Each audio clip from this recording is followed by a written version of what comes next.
everyone, welcome back to my channel. In this video, I'm not going to be doing a tutorial, but rather going through all of the different supplies that I highly recommend for a beginner. And I'm going to show you the essentials and also some of the optionals to be able to create some of your own beautiful beaded creations. So this is probably going to be a bit of a longer video, but if you are just beginning, I think you'll enjoy this, and I think you'll enjoy seeing all of my little tips and tricks along the way as well. Firstly, I want to establish that I'll be talking about two different types of beading. This is your brick stitch beading, where you're going to be making brick stitch fringe earrings, and this will be flat beading or applique. It's called various different things, but I like to call it flat stitch, and that's where you're going to be having something that maybe has a post on it and is utilizing a felt base and is actually stitched onto that felt, and there's a backing to it as well, which I will show you here, and a post, as you can see, and edging and all that sort of stuff. I've actually added fringe to this one, but lots of flat stitched beading is just the flat stitch itself. Typically, when you're starting out beading, you're going to start with your brick stitch. So what do you need in order to make your very own set of fringe brick stitch earrings? Firstly, you're going to need some beads, of course, and I love using these little storage containers that I'll tell you a little bit more about later, but having a decent variety of colors is really going to help you just be able to express your creativity. This is just one of many containers of beads that I have. Now, I am working primarily with size 11/aught, or you'll see 11/0, and that is a pretty standard size bead, but you can also try using different sizes. So this is, like I said, this is 11/0, and the sizes of the beads will increase as the number decreases. The number also corresponds with how many beads fit into 1 inch. In theory, it's a bit rough, but this is basically what the number means. So as you can see here, this small bead is a size 11/0, and this larger bead is a size 8. So very different in size, as you can see, and the size 8 is a lot easier to see, but you're not going to get the intricacies that you can with these smaller ones. So I like to use them together in various projects, but the size 11 is going to be the most commonly used size, and it's really a preference. Now, as I said, I have a lot of different colors, but what I would recommend doing is starting out with a few colors that you really love, something like maybe a teal, maybe a nice white color. I have like a giant thing of white. And then having some sort of a metal color, maybe it's gold, maybe it's rose gold, that's another one of my favorites. And starting a project with about 3 to 4 colors to begin with. Now, I'm going to talk very, very briefly about the difference between beads, and I'm going to make a more extensive in-depth video about this at a later time, but just so that you know some of the standard differences between specifically Czech seed beads and Delicas, which are some of the most commonly used beads. So the main difference that you're going to see right away is the shape of the beads. These Czech seed beads are rounded, whereas the Delicas have a little bit more of a square cylindrical shape. You're going to find that Czech seed beads have a lot more inconsistency, whereas the Delicas are cut as a very high precision seed bead. So both of these earrings here are made with size 11/0, and you can see the difference here where the Czech seed beads here on the left are rounded, and they have a much less uniform look, as there are a lot of inconsistencies in the sizes of the beads. You're going to find that certain brands and certain shops where you buy your Czech seed beads will have much more consistent, high quality beads, and that's definitely what you're looking for in your Czech seed beads, is high consistency in the size and also just overall quality of the beads. Does the metallic color rub off really easily and things like that? Whereas with the Delicas, they're so high precision that they actually almost lock into place together and form a beautiful, beautiful brick look. So these are going to be great for some of your brick stitch earrings that you'd like to make. They're not quite as nice when you're using them for fringe. I prefer the Czech seed beads or a Miyuki or Toho for these types of projects with fringe. The Delicas are going to be wonderful for your peyote stitch, for brick stitch, as I mentioned before, which is what this project is utilizing, and things of that nature. Another type of bead is called the Bugle bead, and they have this long cylindrical shape. They come in many different colors and different types of styles. These ones here on the left are slightly more transparent and also are in a like white color, matte white color, whereas these ones are slightly smaller in size and are a shiny black color. But as you can see here, I have them in many different colors, in different sizes, in different types of like metallic finishes, matte finishes. It's just nice to have a nice variety for your projects. But if you're just getting started, having a black or a white or transparent bugle bead in your collection is good enough.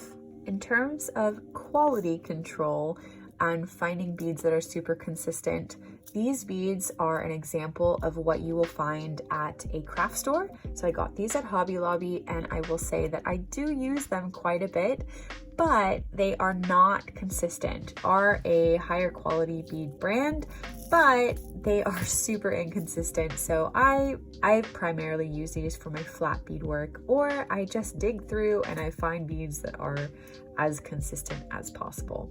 As far as high quality beads, I highly recommend buying beads from indigenous bead sellers because they do have higher quality beads and you are supporting indigenous artists. The next thing I want to talk about is thread guards. This is one of those optionals that I actually highly recommend.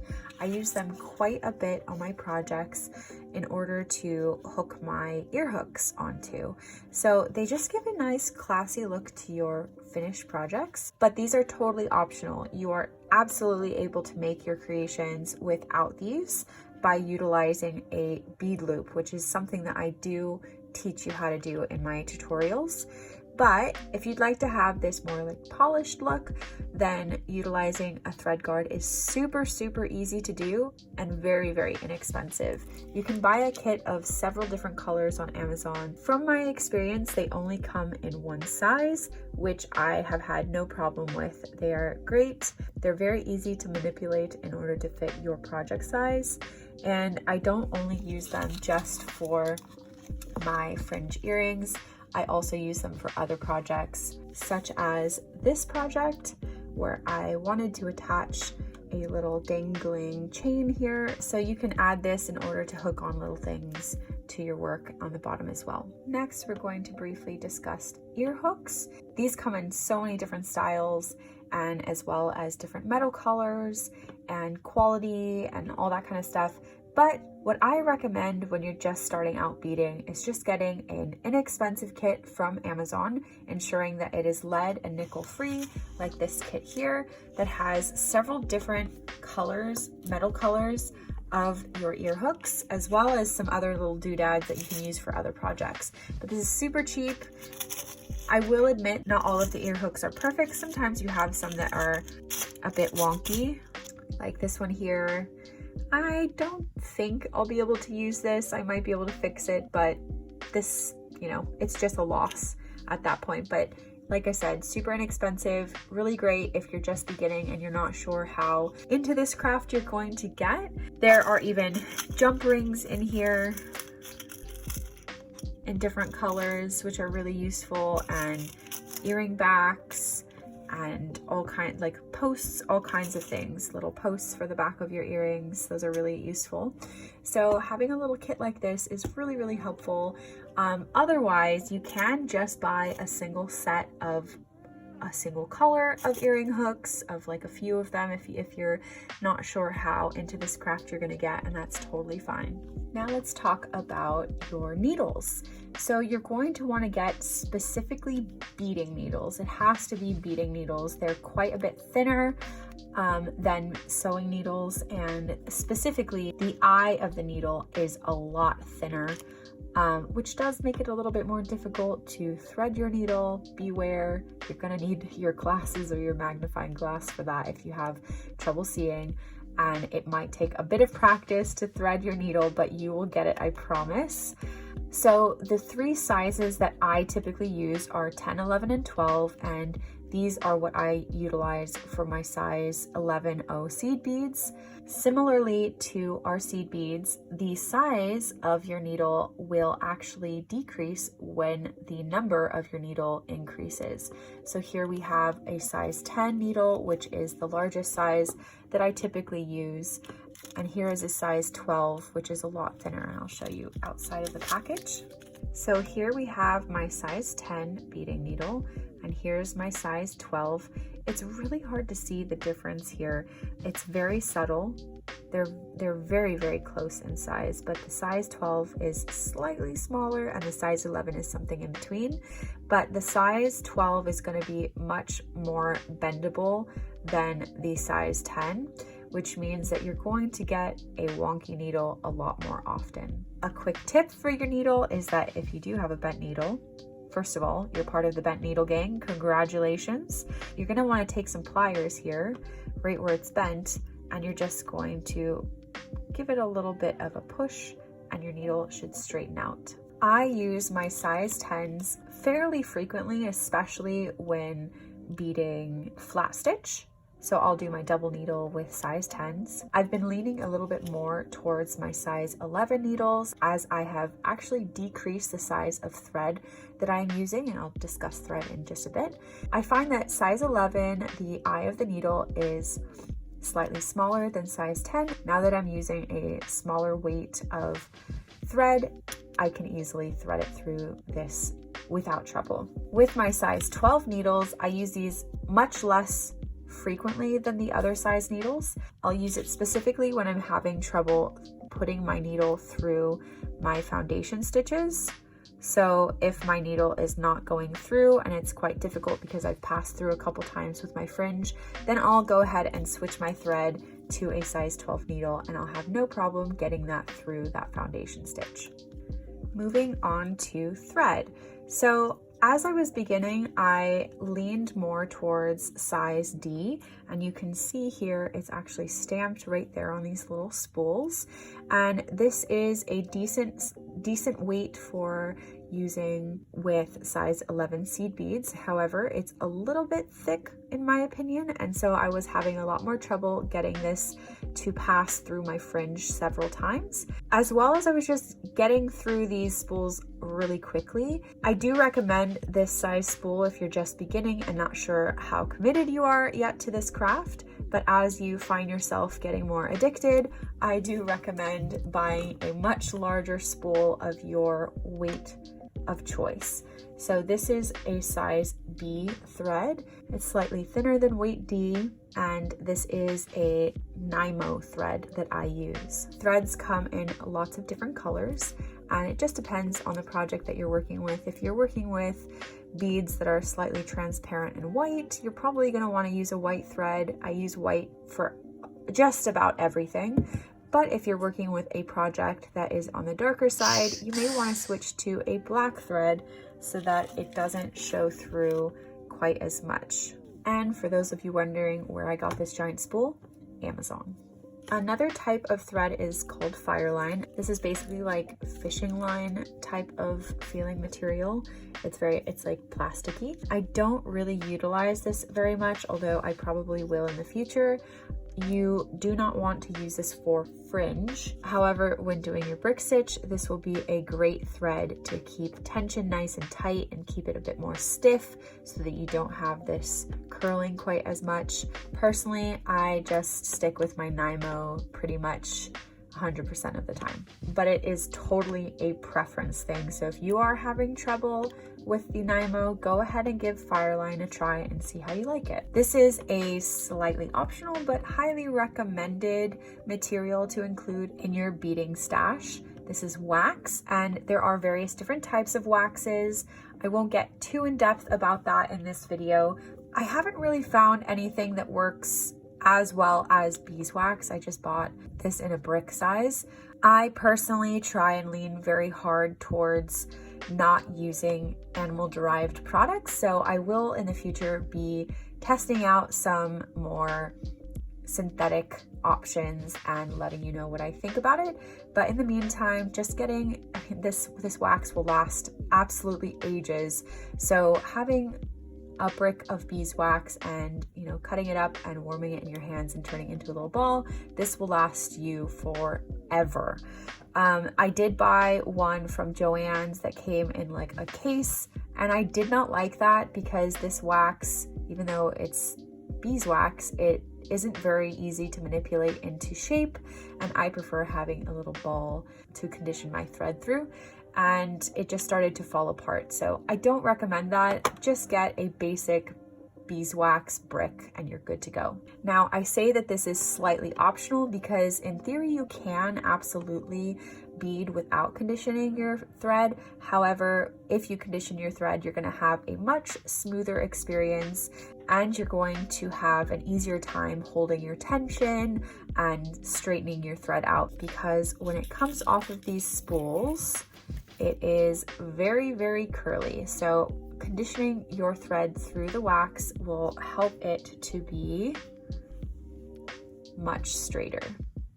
Now for our tools, having a pair of clips. These ones are really nice because it's much quicker to snip your threads with this design of scissors. Nothing special. I got these for like $1 or $2 at a local sewing store, but highly recommend having one of those in your kit. Definitely you need some sort of scissors. It's optional to have these special scissors, but you'll probably want them eventually. Now for pliers, this one is a must. This is a chain nose plier. It has a little area here where you can actually cut your wire, and it's flat, so you can use it to squeeze your thread guards into shape, and you can use it with jump rings to open and close jump rings, or to most essentially you use it to apply your earring hooks to whatever type of finding you have. And lastly, in our tools, I have these needle nose pliers. I don't use these quite as often, so I would say these are highly optional, but as you get more serious into your beading, having all these different pliers, they really come in handy for various different types of projects, especially when using different types of wire and things of that nature. Now I'm going to talk very briefly about what you need for your flat stitch beadwork. Personally, I recommend learning the brick stitch and fringe first before heading into your flat stitch beadwork. It's just going to be a little bit easier to manipulate your beads and keep them nice and even as you progress into your beading journey. So what you need is one of these little, oh, you can see me in there. You're gonna want something for the center typically for these, and these are called cabochons, and you can find these online in different bead stores. I found these they're called like amethyst gem cabochons, but you can even use different types of things like buttons and all sorts of things. So I'll show you a few ideas. I purchased these at Joann's, and I don't even know what these are, but they're little fake gem things. But these are great for using as center cabochons. You just glue them onto your material and you bead around them. You can also use little mirrors. You can use these that I got at Hobby Lobby. These are like adhesive gems. I think maybe these are for scrapbooking or something, but you just glue these on, and they have just making sure that you have 2 of each. in whatever set that you buy, and then those will be your centerpieces for your flat stitched beaded earrings. But you don't necessarily need a cabochon to do flat stitch beadwork. You can also do anything you like. You can get creative with it, like I made these little rainbow clouds. Next up for your flat stitch beadwork is having some stiff felt. Very important that it's stiff felt, and I just bought these sheets in different colors at Joann's. I think they were like $1 or something like that each. They're 9 by 12. You can also get what's called Pelion fabric. I believe those come on a roll, or you can get that online, but I find that these work just fine for me. Aside from all previously mentioned materials that you would utilize for your brick stitch earrings that are applicable as well to your flat stitch earrings, you can also get some of these like slightly larger beads in various different styles and colors to use for your edging. This right here is your edging, so you can see I alternated with size 11 seed bead and then these larger beads there to create a different look. That is totally optional. As you see here, I used the same size 11 beads for basically all of this, although I did use some pretty little teardrop beads for the bottom of your fringe. But as you progress in your beading journey, you are going to collect all the beads and find creative ways to use them. This is a faux leather material, and this is the type of material that I use for my backing. I got this little roll for a few dollars on sale at Hobby Lobby, but you can also just get some vinyl material from large rolls at Joann's and things like that. But it's just going to be, you know, a nice, beautiful backing material to use for your projects so that they are colorful on the back as well and look just as nice as the front. These come in so many different colors. Honestly, get one to begin with when you're starting your flat beading, because you will want every single color, but you want to ensure that your commitment level meets your beading stash. So gradually increase the amount of backing material you collect over time. Another material that I use a ton is super glue. This is my favorite super glue. It's called Loctite, and it is a gel super glue, and you actually squeeze the sides in order to get the super glue out, and it works perfectly for gluing my backing on for all sorts of different projects, including wire wrapped earrings and whatnot. So highly recommend this one. Now I'm going to mention a bunch of optional materials to have on hand. The first one are these pony beads, and if you know my videos, you know these pony beads are so great for learning as a beginner. So if you want to practice and follow along with my beginners tutorials, go ahead and grab a pack of these pony beads and some yarn, and you'll be able to make a ginormous version of your fringe earrings to practice the technique and your tension and get a good feel for how to do it before moving on to these itsy bitsy teeny weeny little seed beads. The size difference is amazing. Along with your pony beads, you will need one of these yarn needles, and you can get that at Joann's or on Amazon very cheaply. Another optional material when you are just beginning is having some 26 gauge wire. This is going to be a lovely material to have on hand when you want to make things like wire wrapped beaded hoops like these. And it is a super easy and simple beginner's craft to do. So go ahead and check out my tutorial on how to make these for yourself. You will need this wire as part of your little kit. Some other optionals that you can have on hand are having some hoop earrings. This will be specifically related to things like wire wrapped beaded earrings or having hoops with fringe and things like that. So you can have those on hand in different sizes and in different colors of the metal. Another really fun one to have are these triangles or different shapes. There's stars and hearts and circles and ovals and all kinds of things that you can find. So those are really fun for making fringe that dangles down from them or having them be on the bottom of your earrings, and all sorts of tutorials coming on my channel for how to utilize these. But again, fairly inexpensive, a nice little thing, a little bonus extra to have in your beading kit, but not an essential. those also come in different colors and different sizes as well. The next thing I'm going to talk about is a beading mat. This is the version that I like personally. You can buy a beading mat to pour your beads onto and work from that type of a surface. Personally, I just got a piece of cheap felt and I put it in this container that was like, I think maybe $1 at Target, and this way it keeps everything contained. Otherwise beads are a little bit of everywhere because I don't personally bead very often on a desk. I prefer to bead in bed or on the couch, things like that. So having a enclosure for my beads to not fly all over the place is essential. So first I have my beading mat essentially in here, which I can also use to stick my needle on if I'd like to, or I can pour my beads out in here.